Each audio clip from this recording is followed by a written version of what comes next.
Hi everyone, my name's Kristen and this is my channel, Kristen is Fully Booked. Today I'm going to be doing a review of the book, The Ruin of Kings by Jen Lyons. This is the first book in an epic fantasy series called A Chorus of Dragons. There are 3 books out currently. The 4th book is coming out in May of 2021, and I think that there are an expected 5 books altogether in the series. I read this book as part of the buddy read that Elliot Brooks and Jessie Mae are doing for the month of January, so I'll link both of their channels below. The people that are reading the book for the buddy read are also talking about the book on the app Byzans, so you can check that out. It sort of has a section where it's non-spoilery, where everyone can just discuss at large, and then there's a separate salon where you can go into different chunks of chapters to talk about more spoilery things as well.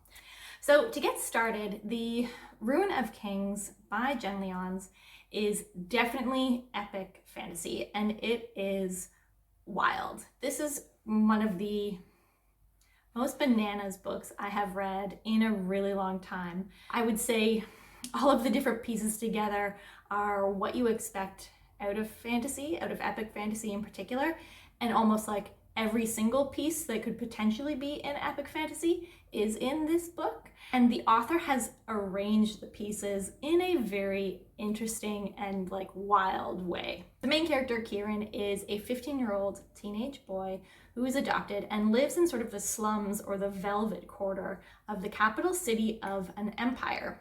He accidentally witnesses the torture and murder of someone by 2 men and a demon that the 2 men have summoned. The 2 men, of course, discover that someone has witnessed this event, and they send the demon after him. And Kieran is sort of immediately thrown into a situation that is way over his head. This book deals with everything from political intrigue and scheming to prophecies that aren't really fully explained, gods, soul switching, past lives, demons, dragons, witches, and wizards. What else? People who aren't who they either say they are or think they are. It is crazy. What makes this even more insane is the way that it's done. The structure of this book is, I want to say, unlike anything else that I have ever read before, although I'm sure it exists to some extent in other books. However, it was done quite dramatically in this book, and that is the several different timelines that we are reading. The layout of the book essentially starts out with a letter that is addressed to Your Majesty by a character who we'll refer to as the narrator, although we do know his name. But the narrator essentially is writing this letter to Your Majesty that explains that everything that comes after, so the whole book, is a compilation of evidence that he's put together to help a member of court be less responsible for the city burning down. The narrator explains that the first part of the evidence or the book is a conversation between 2 people, our main character Kieran and his jailer Talon, and that the final part of the book is written by him, the narrator, to sort of summarize a series of events, and that's based on interviews that he's compiled. How it starts out is that Kieran is sitting in a jail, or he's held captive by Talon. Talon is a being who, when they kill someone and consume them, they absorb all of their memories and can switch their physical appearance to look like anyone that they have consumed. So the book starts out with them having this conversation in jail, but then it sort of really quickly reverts to Kieran starting to tell his story. And Kieran starts to tell his story in the moment that he is being sold at a slave auction. After 1 chapter of this, Talon decides that he hasn't gone far enough back in his history. And so while Kieran is starting his story here, Talon goes even further back in time to start off his story, and that's the point at which he is this 15-year-old teenage boy living in the Velvet Quarter, a thief and a musician. And it goes back and forth every single chapter between these 2 different timelines, and as one timeline, Talon's story, rushes towards the moment when we find out Kieran is a slave, where he started his story then, we assume, is rushing towards the moment that he is in jail being held captive by Talon. Talon is able to tell her part of the story or her chapters from a variety of different perspectives. And that is because when Talon kills and consumes people, she absorbs their memories. It's complicated by the fact that Talon also explains that she can tell parts of the story from Kieran's own perspective because when she spends enough time with people, she can also absorb some of their memories just through having spent time together. So every time you get a new perspective in Talon's chapters, you have to wonder whether or not this person is actually dead now in like the current time frame because she's consumed them, or is it just that she spent enough time with them to have absorbed their memories? So it kind of adds this like really crazy component to every time you get a perspective, you're like, oh my God, is this character dead now? It was wild. The back and forth switching is quite jarring at times. Sometimes there'll be moments of like in one of the storylines, a lot of things are happening and like conflict is high and the stakes are really high, and then suddenly you'll switch back to another timeline. It does explain at the beginning of chapter, like it'll say like chapter 10, Kieran's story, or chapter 11, Talon's story. I found the first 10 chapters, I wasn't really enjoying the book. There's not really any exposition whatsoever other than this like initial letter by the narrator to set things up. But other than that, you're thrown into this situation and this world. They don't explain who anyone is. They don't explain anything of the world, anything about the city. Like you're just really thrown into the deep end and you have to like scramble along the first 10 chapters or so. However, at a certain point, things start to really click together and it becomes really, really intriguing and exciting. And at that point, even though I wasn't really enjoying it at the beginning, I got really sucked in and just like wanted to know what was happening. Have these significant points in time where it's like, you know, at some point, Kieran becomes a slave because he tells you that's where he starts his story. But all of Talon's story, you're kind of wondering like, how on earth does this get there? And then how does Kieran's story wind up with him being jailed? Oh, and there's that whole matter of the city burning down at some point. So while it was really confusing, I personally felt really, really intrigued and was captivated by the way the story was being told. There are definitely a lot of reviews and critiques of the use of this multiple timeline aspect. And I would say a lot of people either feel that it wasn't done successfully or that it wasn't necessary. And while I guess it wasn't necessary to do it this way, I do actually think that it added like a little bit something special to the book, because I do feel like little like snippets and pieces of information were inserted into one or the other's timeline or story at a certain point that helped something to click in the other storyline. So like, I feel like it was done well and successfully, although not everyone feels this way. A note about the footnotes. So as the narrator explains in the letter, he has included footnotes throughout his compilation of the evidence. So throughout both of the stories, Kieran's and Talon's, there are footnotes placed throughout. And these footnotes, I would say, originally play the role of additional world building. I have seen some people say that they don't think that the footnotes are necessary. And while I felt this way a little bit in terms of sort of the world building at the beginning, the footnotes sort of just added like additional things about the world. Or for example, there's one scene where Kieran is being attacked by a demon and he sort of has the thought like, oh, the demon was clearly male. And then you get a little footnote where the footnote or narrator chimes in to say, well, actually, a demon is neither male nor female, and they can take any form that they think will be the most terrifying to the person that they're targeting.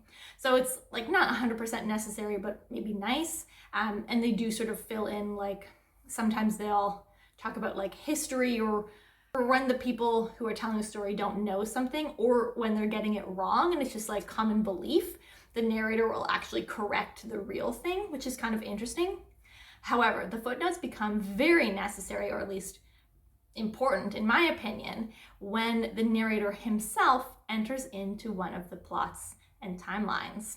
This is because in the story that is being told, we're only seeing this narrator through Kieran's perspective, and he kind of does things that you're a little bit unsure of. However, at the same time, you're getting footnotes where he says like, oh, well, my motivation here was this, or actually I was thinking this. And so you sort of get like his his behind the scenes thoughts on why that character was making the choices that he was making and doing the things that he was. So I thought that it was really, really well done. The narrator throughout the book, all of the footnotes, has a very distinct personality and style, and it is very different from how he appears in the actual story when Kieran is seeing him. Okay, now to talk about some of the characters. So Kieran as the main character is okay, I think. The way that it was written isn't so deep that I feel really, really emotionally connected to Kieran. He is definitely going through a lot in this book, and we're seeing his character arc happen very disjointedly because we're seeing him at various points in time back and forth from chapter to chapter.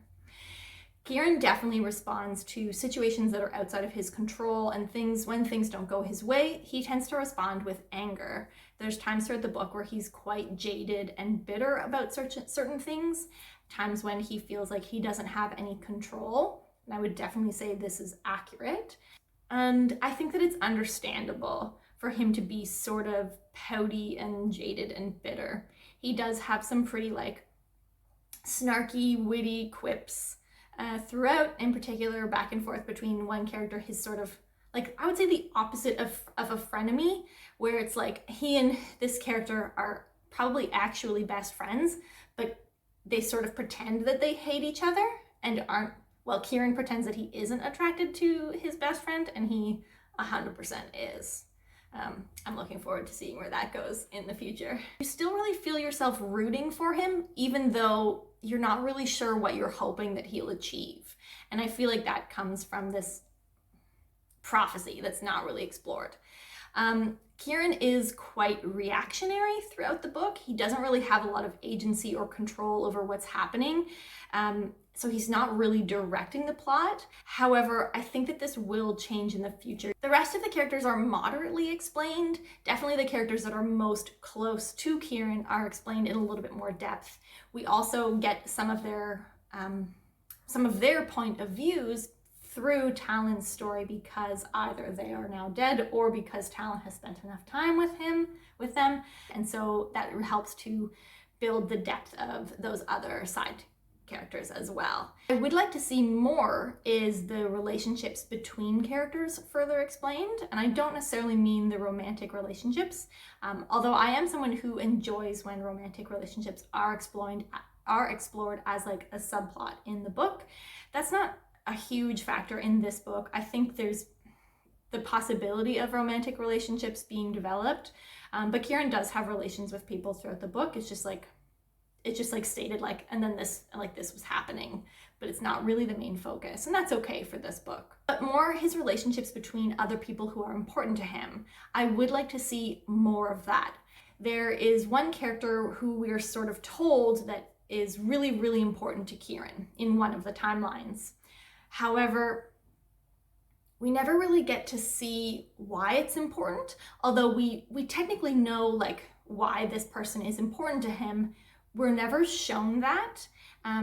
In the other timeline, when they are in sort of the same space and place, we don't really get to see that many scenes between them, and I kind of kept waiting for that to happen. I kind of kept waiting to see there must be something significant, some really deep bonding that happens between these two characters, and I kept waiting for it. There is, at the back of the book, not only a pronunciation guide, but also a family tree. However, the family tree is a little bit spoilery because it actually explains who really is related to who and who parented who. So it's almost like you have to be careful when you look at the family tree so as not to spoil certain twists, I would say. So that'll bring me to sort of the last section of this review, which is aspects about the book that I did and didn't like, and then who I think would like to read this book and who would not like to read this book. So things that I really did like in the book. I loved the intrigue. There's a lot of scheming and intrigue in this book. It's not necessarily political intrigue, although there are some components of that. It's more just people plotting and planning and letting people fall into their spiderweb traps of deception. And I really, really like when that is done well. I also really liked the exploration of like what is a god and what isn't a god, and I haven't got into that too much in this review so far because there's honestly just so much to say about this book, but you can't really say anything without being spoilery. But there are gods that exist in this world, and at some point we start to begin questioning like what makes this being a god and what doesn't, and I really enjoy when books explore that. I also think that the past lives, there's past lives also, and I think that the past lives exploration will become really fun, and I think it's tied up with the gods question as well. I'm not someone who needs to know or who needs to be able to understand and know everything that's happening. There was enough there that kept me intrigued and that filled in enough, or that kept me guessing, that I was really enjoying it. Okay, parts that I didn't like. I already mentioned the relationships. So I did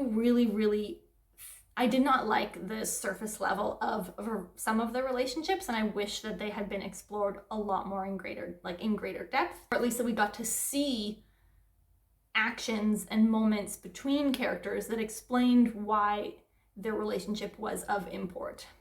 I also don't really like the way the prophecy was handled. And other than the fact that the prophecy has something to do with like doom and world ending, of course, we don't know anything else about it. We're not really given any other information. Various times it'll be used as an explanation for like why something is happening, but not fully. It'll be like, oh, why are we doing this? And she's like, well, there's a prophecy. And this is explained away by the fact that the character who's sort of the one in charge of this prophecy thing, not in charge, the one who is explained to Kieran that there is a prophecy, it's explained by the fact that she is she's not actually a general, but they refer to her as making her choices as if she was the general of an army who only has to give orders and not explain the reasoning behind them. And I feel like that is almost used as an excuse as to why we're not getting further explanation. It's just like, oh, well, this character who knows the prophecy, this is how she acts, and so therefore we're just not going to know yet. So who do I think will like this book? I think you will really enjoy this book if you like expansive worlds with rich history, and the history directly impacts what is happening in current day, and you feel like you're only just scratching the surface of this world, and you're okay with that fact. If all of that works for you, then you'll really like this book. I also think that you'll like this book if you really like intrigue and scheming. I don't think you would like this book if you do not like switching timelines. It is a huge component of this book. It is done quite drastically and like to a jarring effect, going back and forth every single chapter. For 80% of the book is back and forth. So if you don't like confusing timelines and switching perspectives back and forth in time, then this is not the book for you. I also don't think that this is the book for you if you really like hard magic systems. The magic in this book so far is pretty soft, with essentially all we know is that some people have the capacity to perform magic, but we don't really know why or like how they do it. There's also magic in the immortal long-living beings, but we're not told what's different about their magic to the magic that's capable from humans, or if there is any difference. You really like hard magic systems where you feel like everything is like explained to you. There's really hard and fast rules on magic. This is not that book either. Okay, that is it for my non-spoilery review. As I said before, this book is bananas, so wild, and I'm here for it, but you might not be. I hope that I gave sort of like a good explanation, or at least explained sort of the setup and the premise to give you more information on if you would or wouldn't like this book. I'm gonna wait a little bit of time before I read the next one. My goal is sort of to read the 3 that are out before May, before the 4th one comes out, and then I'll maybe have to take really good notes while I wait for the 5th book. Anyway, that's it for my thoughts. Thanks for joining in, guys. I hopefully will see you in my next video. Have a great day. Bye.